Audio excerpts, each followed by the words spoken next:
All in Sports Network. We love sports. Coming to you from the land of this is All In Colts, presented by the Unstable Blues. Welcome back in. What a wild one the Colts had against the Steelers. So many players left the game on both sides of the ball, but the Colts came out victorious.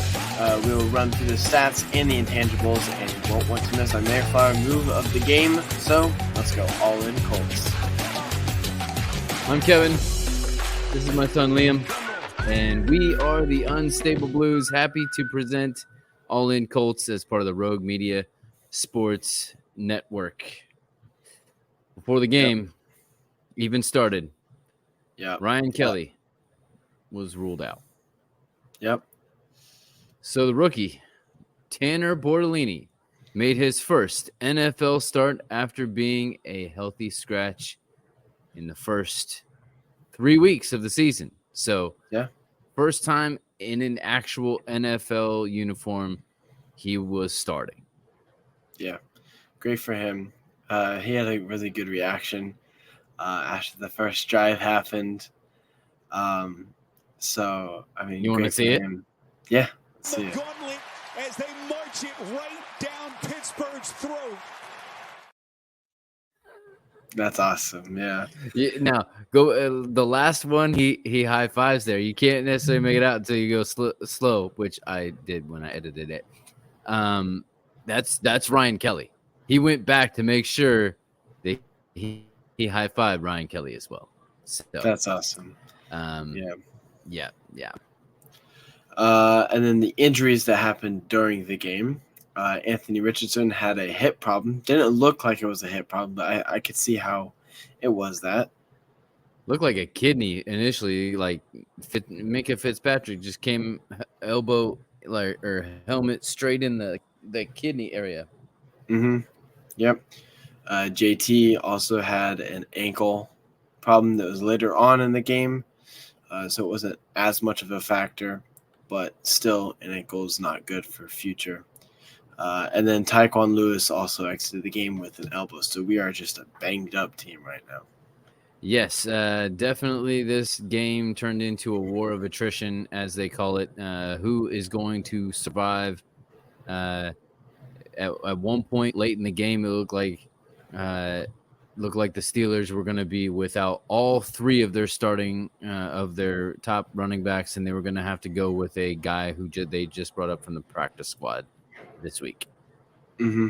So I'm not sure. I'm not sold that Najee didn't have a concussion and played through it anyway, just because they had to.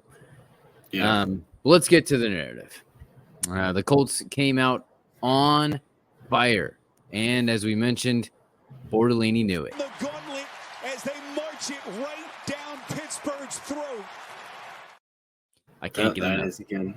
Can't get Isaiah Land had a great sack to end the first Steelers drive on a 3-and-out, and that was puzzlingly ruled a roughing passer. Yeah, that like even the even the announcers were like, I don't know why that was ruled. The only thing they can think is you just kind of like let up, but he was coming in full force, and there was so much traffic, and like, I mean, Isaiah Land is one of those that we, celebrated all preseason, and he got himself a job, got himself a sack, and they took it away. Unbelievable. Mm-hmm. Anthony Richardson and Jonathan Taylor were running so well. Both of them. Finally, the quarterback run game. Yeah. Anthony had some good touch on the ball, even in some of his throws. Yep. But then Minka Fitzpatrick had 2 questionable hits to take AR out of the game. Always the Steelers that tend to hurt our guys. Yeah. As soon as that happened, I think Jake can attest to this. I kind of screamed. I was like, why on earth is it always the Steelers that injure these people? Like, what on earth? Yep. Dirty. Yep. Yeah, I mean, you got to think somewhere along the line that goes to Tomlin's coaching. It's good to be physical, but you know, not that physical. And If it's against Mahomes, it's getting called. I know. We'll talk about that later. Flacco finished the drive, though, that first drive with a touchdown to Josh. First downs became Josh. Touchdowns for a moment. Yep. He had another touchdown pass later in the game, which gave him seven straight games of 2 or more touchdown passes, the other touchdown pass being to Drew Ogletree. Yep. But the Steelers started to make a run at it, even while losing Cordero Patterson in the first half. Yep. Fortunately, Justin Fields did just enough Justin Fields things, and the Colts won 27-24, scoring the most points on the Steelers this year and holding TJ Watt still under 100 sacks. I told Isaiah, I said, TJ Watt is not getting any sacks. We have the best offensive line in the league. And he's like, well, I didn't say the offensive line part, but I said, TJ Watt's not getting any sacks. He's like, yeah, but like, it's the Colts. I'm like, he hasn't faced the number 1 offensive line in the league. So, yep. Braden Smith not being out, even though not practicing a couple times next week, was a big deal, as we said last week. Versus Braden Smith, 0 sacks for TJ Watt. Without Braden Smith, the Colts, he got 2. So, still, yeah. Braden Smith versus TJ Watt. TJ Watt lays a goose egg. Congratulations. Yep. Time for the stat sheet. Yeah, stat sheet. AR was 3 for 4, 71 yards, plus another 24 yards on 3 carries. For a little bit, AR was second in passing of the day. Red zone kind of keeps up with all that type of stuff, so I like keeping up with it. And it was really good, right? He was going really good. It looked really, really good. And I would say, I didn't crunch the numbers exactly, but I would say that we're in the neighborhood of, if he continues in the game, he's on track for exactly what I said, which was 250 and 70. Mm-hmm. Right? That was my prediction for him being a star of the game, or the all-in player to watch. So I think I was kind of right. Who knows? We won't know. But I'm going to count it as a win. Flacco had 168 yards and those 2 touchdown passes. Yep. Jonathan Taylor was slowed down after Flacco entered the game, but still had 88 yards and a touchdown on 21 carries. The reason he was slowed down was kind of pretty obvious. There's a threat to run with AR. There's not a threat to run with Joe Flacco. So. Yep. And then Justin Fields went 22 for 34 and 312 and a touchdown. Yep. Fields also 2 weeks in a row that we've let over 300 yards through the air. I know. But it is, we are kind of a bend don't break defense right now. Yeah. We broke a couple times, but it's bound to happen. Yeah. Go ahead. We did what we needed to do. Yeah. Fields was also the Steelers' leading rusher with 55 yards on 10 carries and 2 more touchdowns. So, Fields kind of had a good day for himself. Yep. He had to after their running back situation. Mm-hmm. And then I got a new name for you. George Push-Off Pickens had 113 yards on 7 grabs. That's why I was so hesitant on the whole, we got burned for 300 yards, because it seems like George Pickens had 2 pretty big plays, maybe 3, and every single one of them, he kind of lets the defender close, and then just before the ball gets really close, he does a little bit of whoop, right? Just whoop, okay. And then tries to make it look like it's pass interference when the defender comes and tries to get back, So, but it never gets called on him at all. Yeah. I might need to look and check to see this type of stuff, because I haven't seen it. Yeah, go watch those Pickens plays, and what Watch all of it. Watch the whole play. Watch the replay. As the ball's coming in, the ball's about, I don't know, 10 yards away. He just gives himself just a little bit of separation. And everybody thinks Pickens is so amazing. He's so amazing at hiding his push off. And if you're going to call that consistently with a defensive pass interference, then you'll also have to do it the other way.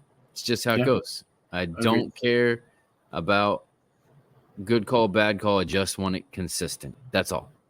Mm-hmm. Now, Michael Pittman Jr. Yep. had 113 yards as well with 6 catches. So he did better. Yeah, calculations are correct.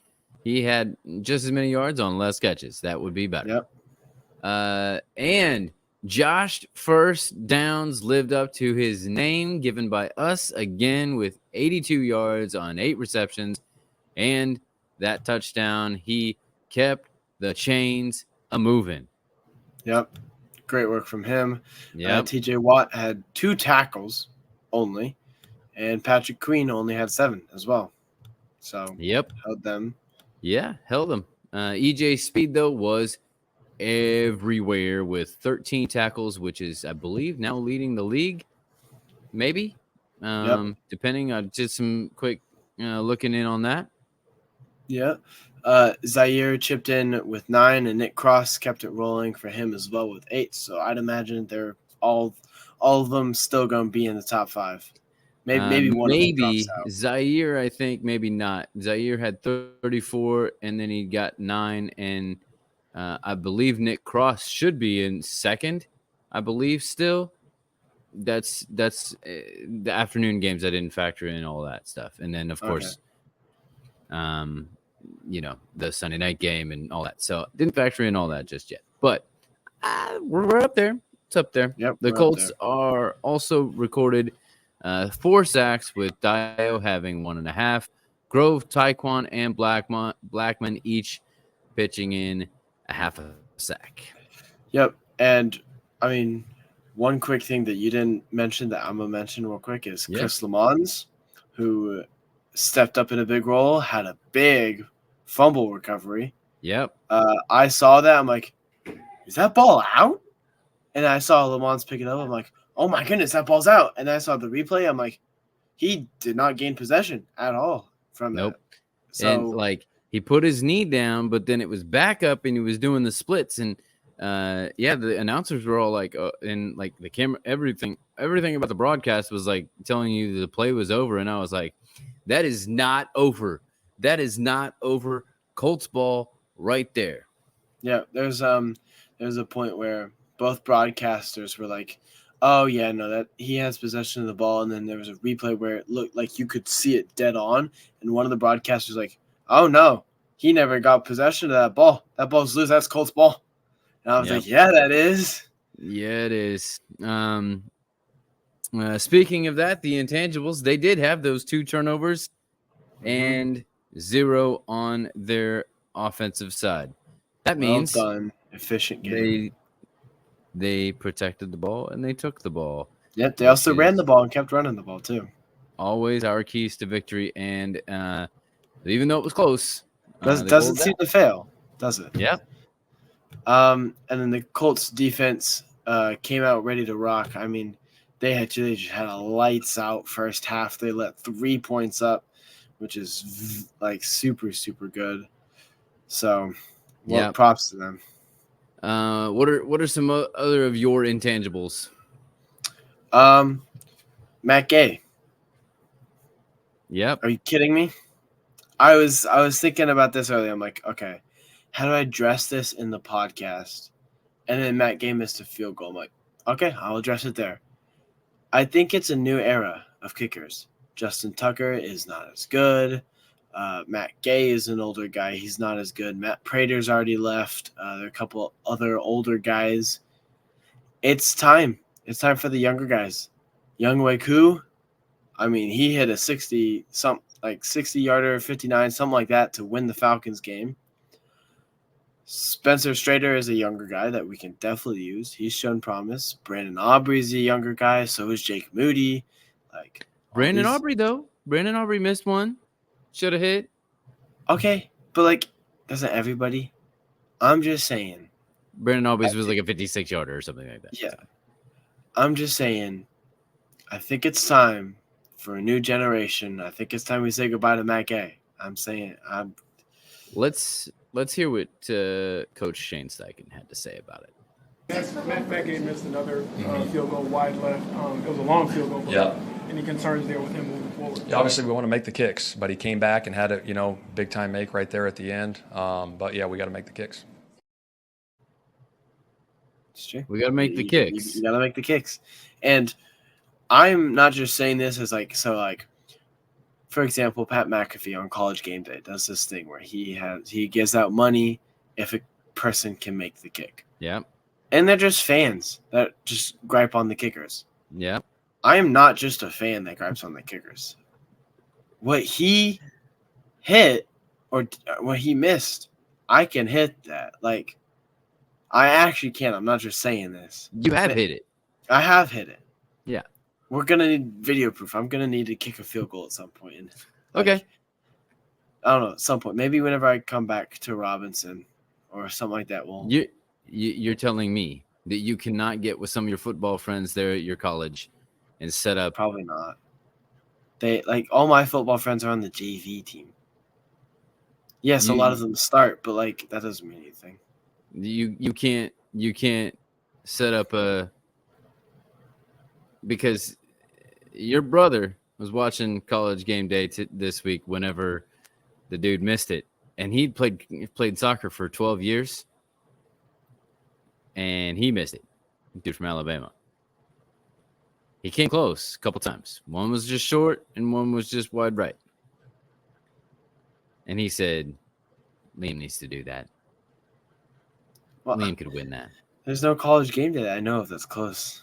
Well, Actually, if they come to, surely they're going to come to Texas. There is one. There was one close. It's the A&M and Texas game. Yeah, I think College Game Day is going to be there. I might have to go down to that. Might have to go down. Might need to. It's an A&M though. Might need to get with Pat McAfee and call him out and be like, "Hey, get this guy on. Mm-hmm. He deserves it. Yeah, he can do it. Yeah, Promise. Get me on. Yeah. I'll go there with a huge sign. I bet you I can make this, Pat. There you go. The thing that I thought was interesting about the Shane Steichen thing is because he's been asked about Matt Gay a couple times. Once the preseason, once after he missed the other kick against Houston, I believe. And then there was a 50-yarder. And the first time it was got faith, ultimate faith. Matt's professional. He's going to get fixed. You get cleaned up. Second time, got faith. He's going to get it cleaned up. Now, got to make the kicks. Sounds like we're out of faith. There's no more faith in the quote anymore. Yeah. So, hey, Spencer Schrader, start stretching out. Start warming up. Get ready. Get ready.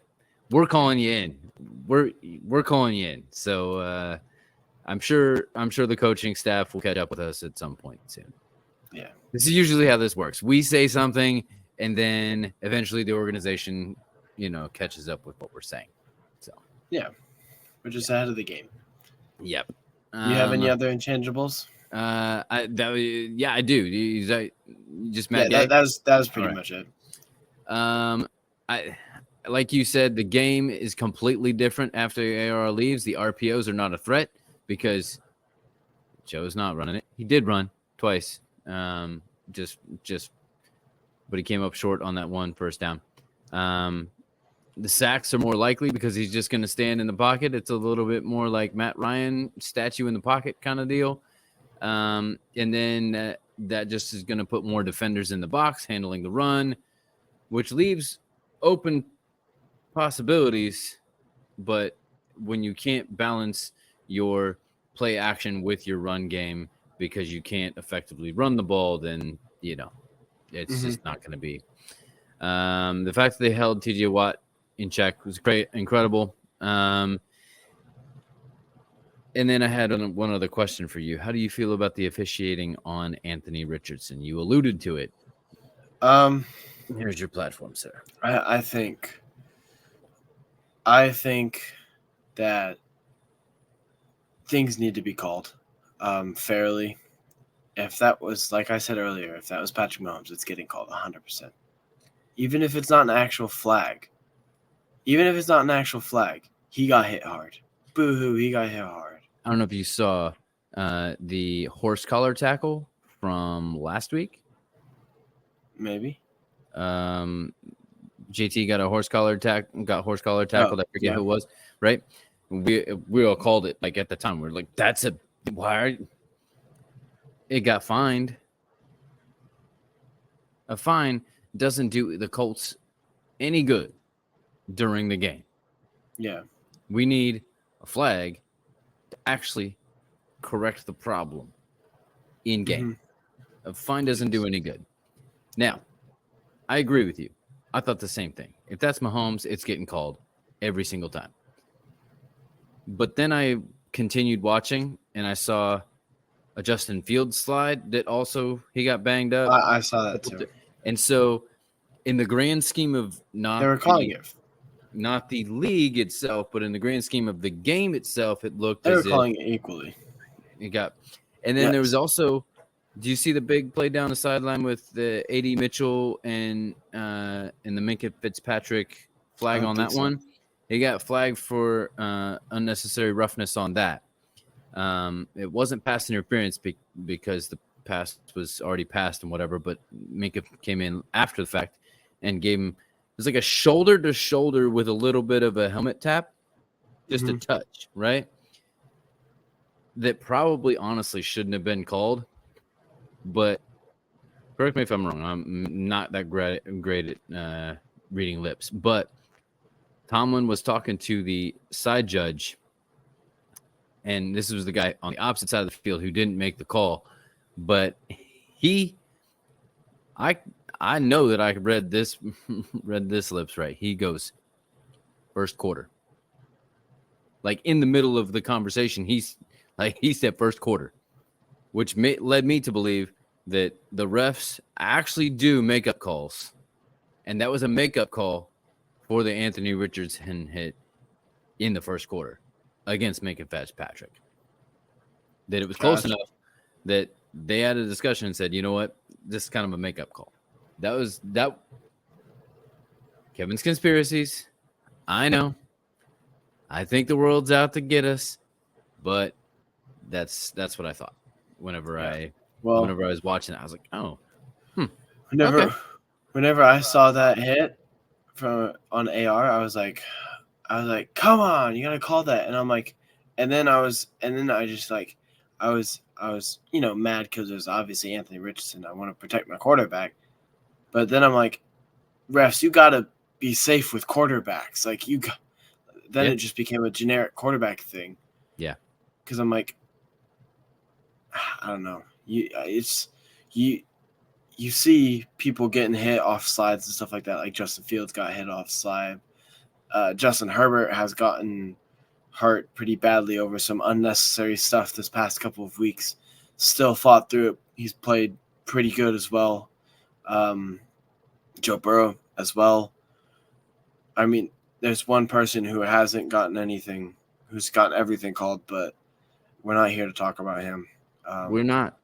Nope. But there is a quarterback. There does seemingly seem to be a quarterback that we do talk about a lot who hasn't gotten a single call, even though this would make the third call that could have been called on him this season. 2 in the first game. Yeah. So I just think quarterbacks need to be not babied, but they need to, like, if they go for a slide, you cannot hit them. Just tap them with your finger, make sure they're down, or you don't even have to do that because a slide indicates that they're taking the slide, they're taking the yards and protecting their body. Yeah, it was a late slide. I'll give you it was, but if it was his hip, if it was truly his hip, it was the problem, then that explains why the slide was late and awkward. Well, that came from a previous Minka Fitzpatrick hit with the helmet. If you lead with the helmet, to me, if that's what we're trying to do, and I get it. Like Jim Harbaugh had this great quote about the Derwin James suspension that came out about like, we want to take the head out of the game, but the problem is that the head is directly between the two shoulders. And so how are you supposed to, get the head out I get it. But there's a difference between tackling like this, right? Coming at it like this and coming at it like that. Yeah. Minka Fitzpatrick on Anthony Richardson, that kidney shot, led with the head. If you lead with the head, I believe that should be an automatic penalty and a fine. I believe if you do that, it takes it clear out of the game. You don't have to worry about it anymore. Yeah. And I don't think this is like something that they have to have the rules committee or the owners meet about. I think everybody is in agreement with that kind of like, let's just crack down on it right now. Stop it. We don't need that in the game. I think there's a lot of things for player safety that are overboard. But this, not so. It's pretty cut and dry. You lead with the crown of your helmet. You don't belong playing this game. Yeah. Your Mayflower move. I think there's a pretty obvious one here, and I think I'm gonna go with the pretty obvious one, that being the bad snap that put the Steelers in really bad position on their last drive.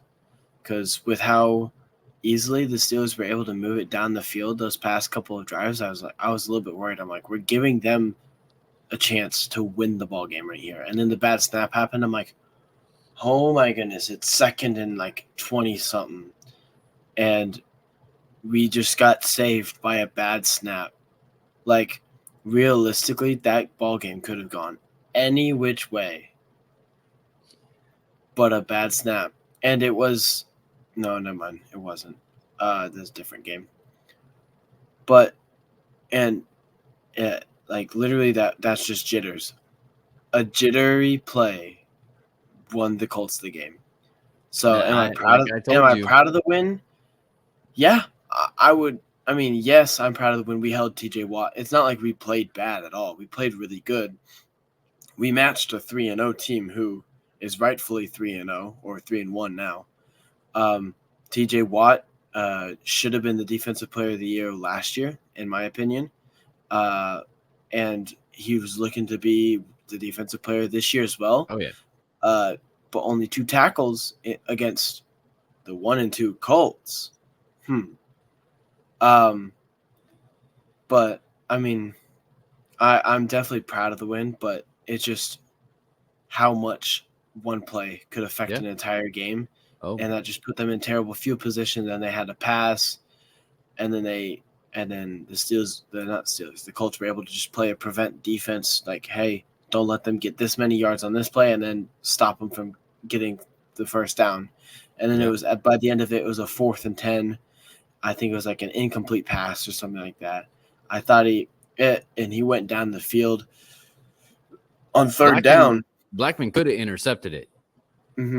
But he could have intercepted it on 4th, and then on 3rd down. I think there was also a play down the field to like George Pickens versus Jalen Jones. Jalen Jones got an incredible deflection off of it. Could have picked it off.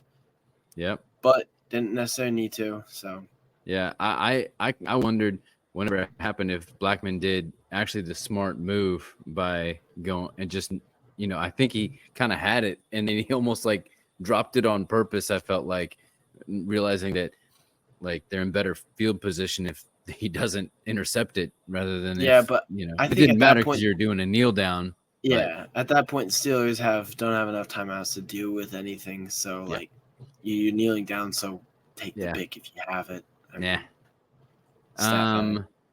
I'm with you. I had that as one of my the face mask snap and the Pickens that deflection or the Jalen Jones deflection. The Fields fumble is up there, right? but I'm going to give it to the Pickens fumble caused by Nick Cross and recovered by Blackman in the first quarter, I believe. Okay, so Second early quarter. on. It was earlier on, but because of where it was. At that point, the Steelers had momentum. They had put together their best drive by far. And Pickens just made a bonehead move, flipping the ball around there like Michael Vick. And Cross came in there with a good cross hit, and the ball just Knocked the ball. whoop, Yeah, Nick and and Jake were both like, "Isn't that a horse collar?" I'm like, "That's not a horse collar." He was He going hit for him- the top of his body. He didn't grab at the collar or it- anything. he Like that's knocked completely his legal legs tackle. out from under him like on the hit, and he just twisted because he was where he was at. Mhm. Now the Colts didn't get any points off that. They didn't do much with it at all. But it They stopped had to them point it from right back. But you stopped them from a touchdown in and the red zone. 3 points in the red zone. So you stopped them from all points. And, you know, that kind of was the clue to me that, okay, we're going to be okay. Right? Like, Mhm. no matter what they're going to try to do here, we're going to be okay. Yeah. And- Also, just a quick Yep. side notice. You said fumble. Made me think of the Chiefs Chargers game. Did you see the craziness that happened? I did not. So there's an first play of Chiefs offense in the Yeah. whole game. Patrick Mahomes throws an interception. The first play of the game. Gets it. Chargers person running it back. He fumbles the ball. And the Chiefs almost jump back on top of it, but the Chargers got it. But in the process, Rashee Rice is trying to jump on it. Well, Rashee Rice is trying to tackle the Chargers guy. But he comes from behind, so Rashee Rice reaches and strips the ball. Patrick Mahomes is getting low and about to shoulder check the guy. He runs into Rashee Rice's knee and probably tore his ACL. That's what media is saying. That's what the Chiefs think it is. The Chiefs think Rashee Rice has a torn ACL, and it's because of Patrick Mahomes. I saw that, and I thought it was funny, but at the same time, I know how bad a torn ACL feels, so I'm like, that's not fun for Rashee, and Patrick better make up a good apology. There, at the time of it happening, Hollywood Brown's got to get back fast. At the time of it happening, they were saying it was a hyperextension, but I'm like, you look at the way that knee moves, his leg move, that's an ACL or something. So Yeah. and tough. Rashee Rice was out. They got a cart and they brought him to the locker room and stuff like that. And he just had a towel over his head. He was so frustrated and stuff. I'm like, that sucks. He's good. He's a good player too. So it really sucks for the Chiefs that he's gone. Sorry. Just a little bit of a side note. Yeah. Your star of the game then. I'm gonna give it to Josh Downs. Came up with a touchdown, 80 yards, and he was my all-in player to watch as well. I know. So I figured you would go that way. Doing good. I'm like, yeah, let's go. I figured you would go that way. That's why I grabbed this from the post-game press conference from Joe Flacco. Yeah, the third down conversions, were huge. I think I hit Pitt on the first one, hit Josh on the next one. That was the huge one. The huge thing about that is kind of their whole line kind of went to the left and just kind of left that whole right side open. And it made it a nice, easy throw for me because instead of having to throw it from the pocket and throw it over to my right and over top of a guy, I could kind of just hit him right in the chest. But Josh ended up being huge, late in that game, just on the little option routes we were giving him underneath. We didn't hit him on that last drive. I was looking for him again, but before that, he did an awesome job. I think everybody came up big. That's what you got to do. When you're me, when you kind of come in and you get thrown in those situations, you just trust your guys to do the right thing and see what happens at the end. Yeah, that's a great way to word it.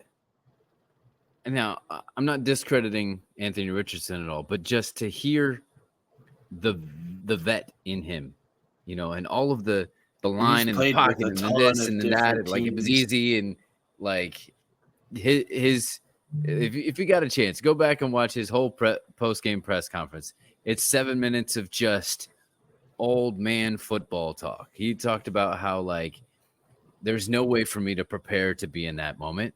He's like, I went out there. He's like, I'm really glad you didn't have a heart monitor on me, because I was like, but he's like, I went out there, I got the jitters over with, and let's play some football. Like, I mean, he went in there a couple plays after he went in there. He zinged a touchdown to Josh Downs. Like, and I looked at that. I'm like, on that route, that was crazy. that He was went outside, curled around, crispy. went back this way. He had Patrick Queen on him, and he still sunk it. That was a crispy route. And I saw Joe Flacco zing that in. I'm like, he does not look like he hasn't played. He looked like he played football just this past weekend. Like, Well, there was a video that came out of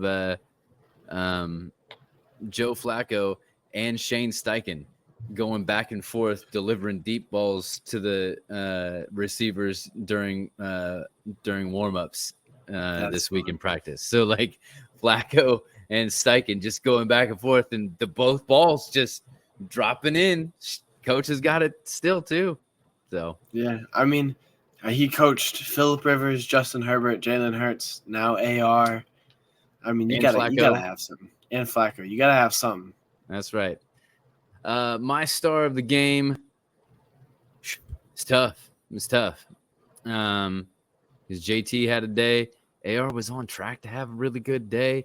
MPJ, obviously. EJ speed was just everywhere. Leatu Latu only had one tackle, but man, his impact was crazy. He was up in Fields' grill nonstop. Anytime there was a play that I saw from that game, I'm like, I'm looking for Latu. I'm like, and I did not see one time where he was not like at least a foot or 2 feet away from Justin Fields. Just like he just applies so much pressure. He's just one time he got in, he got off the defender. He's in there, and like he got a hand up real quick to knock the ball out. Like, that's not on a stat sheet. That's a pass defense, I guess. There was another time where, like, he got in the backfield and it was just him and Justin, and he didn't know what to do. But, like, he's kind of playing back, thinking Justin could do anything. And so Fields starts to run away. So it was only, like, just a matter of timing why Justin Fields was able to get the ball out on an incompletion to prevent the sack, So, like, even it's those intangibles that don't show up. Sam Womack has only been with the team for 2 weeks from the Niners. Got released by the Niners, picked up by the Colts. And I'm like, who's this guy? Came in and had 2 pass defense, came up with some major moments. But I'm going to give it to Nick Ross. Yeah. Nick Ross, he was everywhere that he needed to be. And yes, you don't want your safety to be your number one tackler, but when your safety has a nose for the ball, let him go to the ball. Yeah. And not only, like, I think these past 2 weeks, our defense has performed well in cases. I mean, obviously we gave it 24 points, which isn't always the greatest, but it's not like bad either. We won the game. Our defense did what they had to do. Won the game last week. Our defense did what they had to do. Our defense just these past 2 weeks have played with flair, I think. Like, just an attitude about them. Latu is hyping everybody up. Zaire is hyping people up. EJ Speed, like Zaire and EJ. Zaire's hit on Fields. Zaire's hit on Fields was. Did you see this? Maybe. Fields tried to come run up the middle. Yeah. And Zaire was like, and it was like a 4th down. Nope. Oh, not here. Just slammed the door shut and did the trenches, and So I did see that. Our defense plays with this. Like, we have spite in us. Yeah. Like, we are a good defense that will get the job done. We'll get nitty gritty. We were without, a lot of people would say, our 2 best defensive players. Kenny and Buck did not play, but everybody stepped up to the occasion. Lamons stepped up. Womack stepped up. Jalen Jones has played really good this season, surprisingly. I mean, he's given up some PIs. He's let receivers catch, get a lot of yards on him. But, like, overall, he's been a pretty solid receiver. Obviously, had his big week last week. So, I don't know. Our defense is just kind of mending together pretty well. So, yeah. Well, that is it for today. We'll be back tomorrow with a special episode of the Colts quarter season update, where we will go over the first 4 games, make some individual player superlatives, and try to predict the rest of the season. Later this week, we will have our Unstable Pick 6 Fantasy Stable and our preview of the Colts visiting the daunting Duval to face the Jaguars. this is Liam And this is Kevin. reminding you to stay all in Colts. All in Sports Network. We love sports.